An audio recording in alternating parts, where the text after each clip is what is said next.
Congratulations po sa mga nanalo at nakibahagi sa Pisikalaman ngayong taon. At dahil dyan, may nag-text. Si Bibs daw, may hatid na kwento. Ay! Tama ka dyan, Joseph! Guys, mahilig ba kayo magpalit ng boses or manggaya ng boses ng iba? Gaya nito. Masyado siyang malakas na kalaban. Kailangan mo na magpalit ng anyo. Okay, magpapalit na ako ng anyo. Wow! Para mas maintindihan niyo ang ibig kong sabihin, narito si student correspondent Janie Micaela Turla para sa mga detalye. Mahilig ka bang manggaya ng boses? Nasubukan mo na bang mag-boses ng anime character? O magpanggap na DJ sa radyo? May potensyal kang maging voice actor classmate. Halina't samahan niyo ako sa mundo ng voice acting.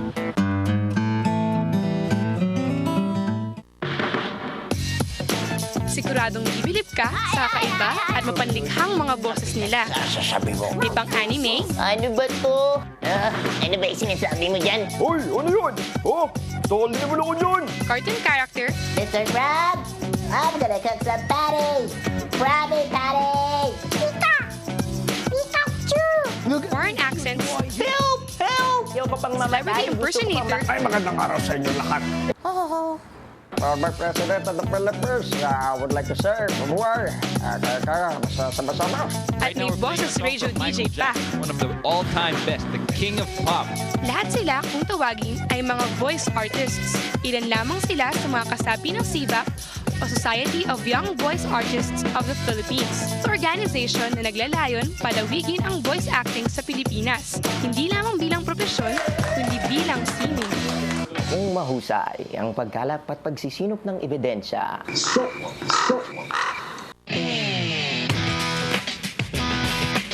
We have a lot of activities. We have dubbing sessions. We have practicing for voiceover commercials. We have hosting events. We also have radio dramas, podcasts. Pero ano nga ba ang voice acting? Minabuti naming puntahan si Pocholo, the Voice Master Gonzales, para alamin. Voice acting, kung paano mo ko-convey yung message. Paano mo, as a voice talent or voice artist, di-deliver yung script or any message doon sa audience. At sa larangan ng voice acting, syempre ang pinaka-popular dyan ay ang tinatawag na dubbing. Okay ka lang? Mukhang wala ka sa sarili mo. Hindi kasi ako nakatulog kagabi eh. Sa Sabado na raw yung event. Ang dubbing ay ang proseso ng paglalapat ng boses sa mga kinagigiliwan nating mga anime, cartoons at telenovela. Ay nako, huwag ka nang lalapit sa akin kung nagka-problema ka sa pag-ibig ah. Sama sa dubbing yung sasabayan mo yung bibig ng characters, tapos magsasalita ka, pero dapat i-act mo rin. Minsan nga necessary kung ano yung galaw ng characters, gagayahin mo din. Kasi doon lumalabas minsan yung kuwari galit siya, gagayahin mo. Pero kung makikipagbay ka naman, okay lang sa akin. Pwede mo akong lapitan. Nung una, gusto ko yung dubbing kasi fan ako ng mga foreign shows na parang, uy, cool yata kung sasali rin ako dyan. Okay siguro kung ako yung, akin yung boses na naririnig. Tapos nung andun na ako, parang na-realize ko, parang ang saya na ito Pakiramdam ko, hindi ako nagtatrabaho kasi I'm doing something that I love. Hindi lang yan mga classmates dahil may tinatawag na voice performance din.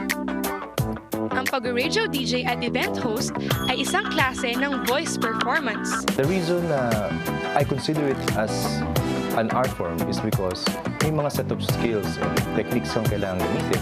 Paano mo gagawin na mapapasaya mo yung mga tao, maiinganyo mo silang pumunta dun sa isang lugar sa pamamagitan na ng pagboboses mo. Ayon sa SIVAP, hindi ka magiging voice artist overnight.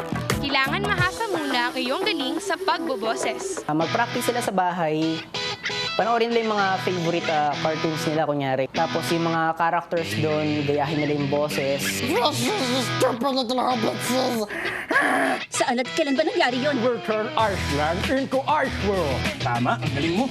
Everyone has the capacity to become a voice artist. Kasi I believe lahat ng tao natuturuan. Maniwala kayo sa sarili nyo. Kung may hidden talent kayo, huwag niyong i-hide. Dapat mahalin mo ang mga kasamahan mo, mahalin mo yung ginagawa mo. For sure, hindi ka magkakamali kapag sinunod mo yung sarili mo. Kaya sa mga mahilig umarte sa pamamagitan ng boses, simulan nyo ng pagyamanin ang inyong mga talento. Tandaan, ang talento ay hindi itinatago sa sarili. Sa halip, ang talento ay umusbong kapag ibinabahagi sa maraming tao. Ako po, si Janie Micaela M. Turla ng Makati Science High School para sa K-Now. Hello? Oy, Ninya. Oh, mamayang gabi. Mamayang gabi, makikilala natin ang top notcher sa 2009 National Achievement Test. Okay. Ngayon, tumawag siya. Dated siya. Oo, grabe. At mamayang gabi, magkita-kita po muli tayo. Ako po, si Joseph Pro. Ako naman po si Wib Serrera. At ito ang K-Now!